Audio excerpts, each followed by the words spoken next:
Bienvenidos a Libertaria, Verdad y Libertad, y en este vídeo vamos a hablar sobre el reseteo de la humanidad que ocurrió en el siglo XIX con Tartaria y las inundaciones de Barro, Mudflood, y el reseteo próximo que va a ocurrir, cortocircuito, una mentalidad diferente, y vas a cambiar tu mentalidad de cómo funciona este mundo y cuáles son las verdades, ya no tanto de lo que conocemos, sino de lo que nunca hemos conocido y está justo delante de nuestras narices. Empezamos con esta foto de esta casa que corresponde a una que existe en Virginia, en el estado de Nevada, en Estados Unidos. Como veis, la casa en sí misma tiene un nivel por debajo del nivel de la tierra y allí hay ventanas que se ve aquí claramente que esas ventanas, cuando esta casa se construyó, esta casa estuvo allí antes y los seres humanos que llegaron hasta Virginia, Nevada en busca del oro, porque llegaron al salvaje oeste, no fueron los que construyeron, como dice la historia oficial, las casas, sino que ya existían allí de otra humanidad pasada, y el diseño cuando fueron construidas con ventanas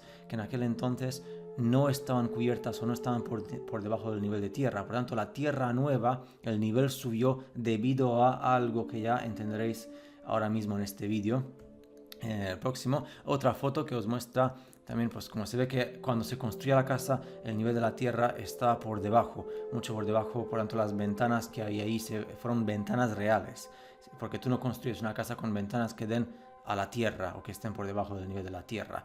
Este es el International Hotel en Virginia City, que también fue considerado como una de las más grandes obras de construcción en el oeste de Estados Unidos. Veis que también hay así como que la calle va hacia abajo o hacia arriba según cómo vas, y hay ventanas, veis que incluso están entrecortadas por la parte de tierra. Pues bueno, este hotel, ¿por qué es importante? ¿Por qué hace falta hablar sobre él? Porque, como siempre en la historia, se habla de que hubo un fuego. Siempre nos encontramos con un fuego enorme e impresionante. Un fuego que ocurrió en 1875 que dejó el hotel, prácticamente lo destrozó. En el 75, o sea, prácticamente a menos de 150 años en el pasado, dicen que pasó algo que se atribuyó a una mujer que la llamaban la Crazy Kate, la loca Kate, y que empezó un pequeño fuego que, según los escritos históricos de Estados Unidos, bajo circunstancias normales, el fuego hubiera sido muy normal de atender por parte de los bomberos, pero en aquel día dio la casualidad, justo en aquel día, de que hubo un enorme viento que estaba soplando desde el oeste, y ese enorme viento pues ha hecho que el fuego fuera tan fuerte, tal como pone el texto, que quemó las ruedas de los trenes por encima de los ferrocarriles. Ojo, dicen que hubo un fuego y que ese fuego derritió las ruedas de los trenes, que son de metal, sobre los ferrocarriles. Yo pregunto si yo he hecho experimentos con fuego que se quema con madera y lo he puesto sobre una rueda metálica. La rueda metálica sí se quema o se sube a la temperatura, pero no se derrite sobre el ferrocarril. Metal que se derrite. Imaginaos qué tipo de fuego fue ese y qué temperaturas tuvo ese fuego. ¿Recordáis que hemos hablado de lo que pasó en Moscú, en Rusia, con armas avanzadas de inducción electromagnética térmica usadas para subir la temperatura hasta temperaturas que podían derretir el acero y que causaban la caída del pelo y de enfermedades en la población? Y lo que dijo Napoleón y la Gran Armada, de cómo sufría la gente debido a un segundo sol y ciertas armas, que luego hemos visto cuáles son esas armas en comparación con lo que pasó, con lo que tenemos en la actualidad. Pero resulta que en este fuego, gran fuego lo llaman del 75, 1875, varios edificios, los más importantes como no, se devastaron. El Hotel Internacional, la Casa de la Ópera, la Iglesia Católica, la Iglesia Metódica, la Iglesia de Saint Paul, también el City Hall, el Ayuntamiento, el Banco de California y muchas más oficinas. Todos los edificios importantes del área en 1875 se destrozaron debido a ese fuego enorme que, curiosamente, ese día fueron incapaces de pararlo. Y dice aquí que el fuego ha hecho como un reseteo completo, un clean sweep, una limpieza completa. Qué interesante la limpieza que era requerida para que nadie haga preguntas de por qué estaban allí esos edificios antes. ¿Quién los construyó? Porque los indios primitivos de Norteamérica supuestamente eran indios primitivos que fueron eliminados por parte de ya sabéis quién. Así que las llamas, dice aquí, que pasaron por la mayoría de los edificios de bloques, porque no eran de madera los edificios. Y dice aquí que se quemaron igual que si estuvieran hechos de madera. Muy interesante, muy interesante. Todo todo tan tranquilamente se quema sin dejar rastro, haciendo la limpieza general, y esto pasó en el 75, en el siglo XIX. No es que pasara hace millones de años o cientos de miles de años, siempre con intereses. En esa misma época cuando se repobló la humanidad y pasaron solamente aproximadamente 50, 60 años desde que el imperio de Tartaria empezó a tambalearse por lo que pasó con Napoleón. Esta casa de aquí que muestra esta estructura, este palo que se ve aquí, sabéis que hemos hablado de cómo se usaba la energía atmosférica. Tesla habló de esto y tenías este tipo de construcciones con domos y con palos para usar la energía atmosférica y para tener energía infinita del éter que está debajo del domo.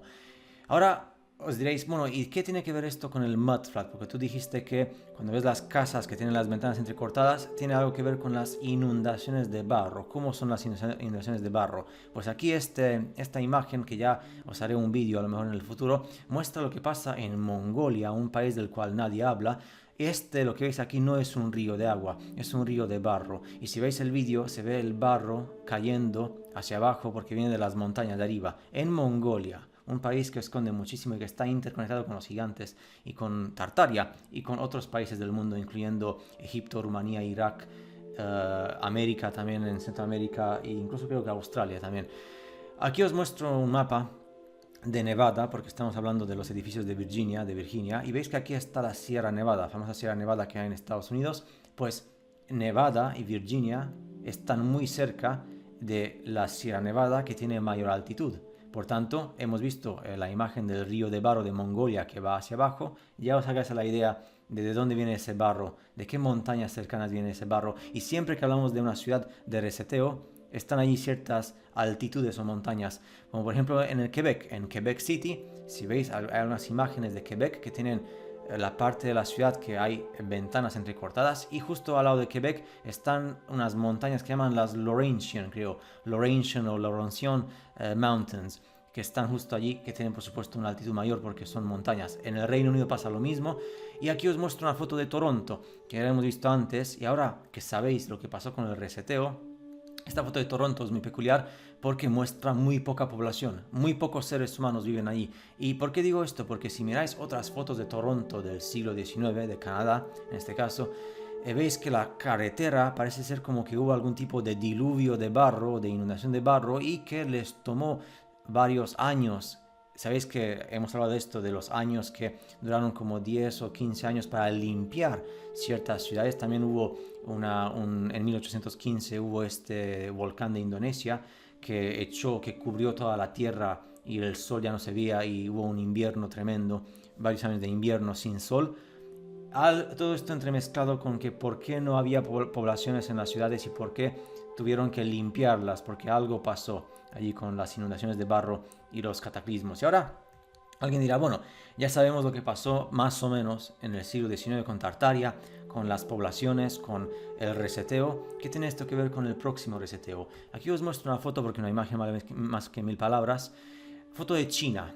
Todos sabéis que en China existen ciudades fantasmas y que allí se han hecho grandes, enormes, impresionantes proyectos de construcciones de muchísimos millones de apartamentos y bloques de edificios que están perfectamente y completamente vacíos. Nadie vive allí.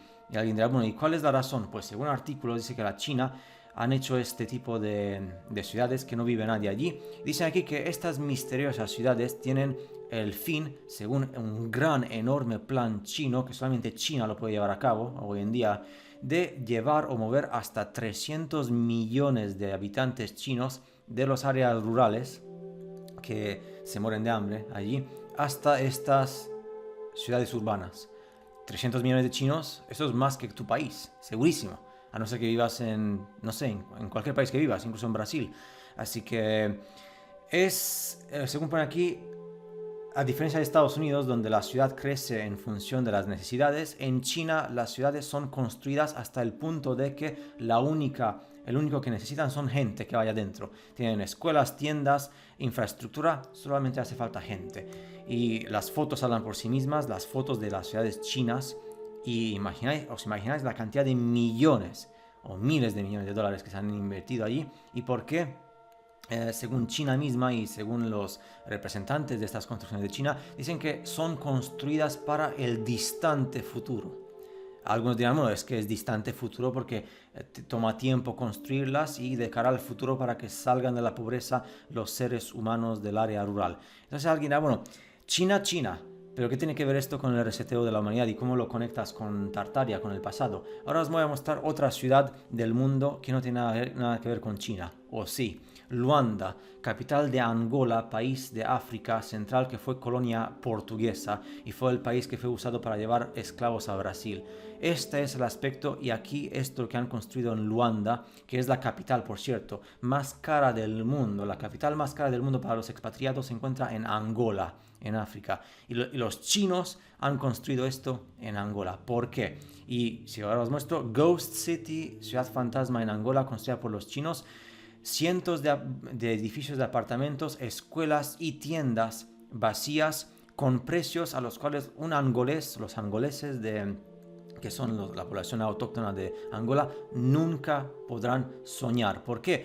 Porque aparte de que, bueno, están aquí, esta en concreto están a 18 millas de la capital de Luanda, o Luana, en Angola, tiene 750 edificios de apartamentos de 8 plantas, una docena de escuelas y 100 tiendas o sitios para comprar que son 5.000 hectáreas. Y lo curioso es que costó 3,5 billones o 3.500 millones de dólares para construir la ciudad que está diseñada para 500.000 habitantes. Y son 2.800 apartamentos. Y los precios de los apartamentos llegan hasta los 80.000 dólares, cosa que incluso los artículos de la BBC dijeron que los angoleses, los de Angola, ni siquiera se pueden plantear esto en el más salvaje de los sueños. Aparte de que en Angola no te da nadie hipotecas bancarias y préstamos bancarios. ¿Por qué? Porque miras las fotos y dices, bueno, ¿para quién son estos edificios en Angola? ¿Y por qué los chinos las construyen si nadie va a vivir allí? Porque el sueldo medio de un angolés fue de $2. Es de $2 al día. O sea que un angolés trabaja para $60 al mes, en gran parte. Y no tiene no se puede permitir algo así. Sin embargo, las ciudades están allí. Entonces, ¿qué humanidad va a vivir allí? ¿Qué le va a pasar a Angola? ¿Qué le va a pasar a África? ¿Y por qué están los chinos allí? ¿Qué interés tienen si nadie va a vivir allí? Y seguramente los chinos se van a ir a vivir a Angola o a Luanda. Y Luanda tiene una peculiaridad muy importante. Tú miras ahora a Luanda, si no lo sabías, y está dividida la población de Luanda. El 50% son asquerosamente primitivos y pobres, no tienen ni para comer. Y la otra parte son más ricos que los europeos y los americanos. Y viven en Luanda, opulencia perfecta, máxima, absoluta, y viven del petróleo. Y el sueldo varía entre $2 al día o $60 al mes para el pobre de turno, hasta los 5.000, 6.000 dólares al mes para los que trabajan en la ciudad, en el petróleo y en las empresas grandes que trabajan. Y ahí hay pues gente local, autóctona, de Angola, que vive mucho mejor que tú y que yo. Aunque estemos en el primer mundo, aunque estemos en Estados Unidos, en Europa, o en un país, en una parte rica de México o de Argentina o de Chile o de otro país. Por tanto, yo espero que con este vídeo tengas más respuestas a tus preguntas o más preguntas pero con lógica y nos veremos en futuros vídeos con más cuestiones sobre Tartaria, Mudflat, las inundaciones de barro y el reseteo de la humanidad y la historia verdadera y el futuro verdadero. Hasta luego.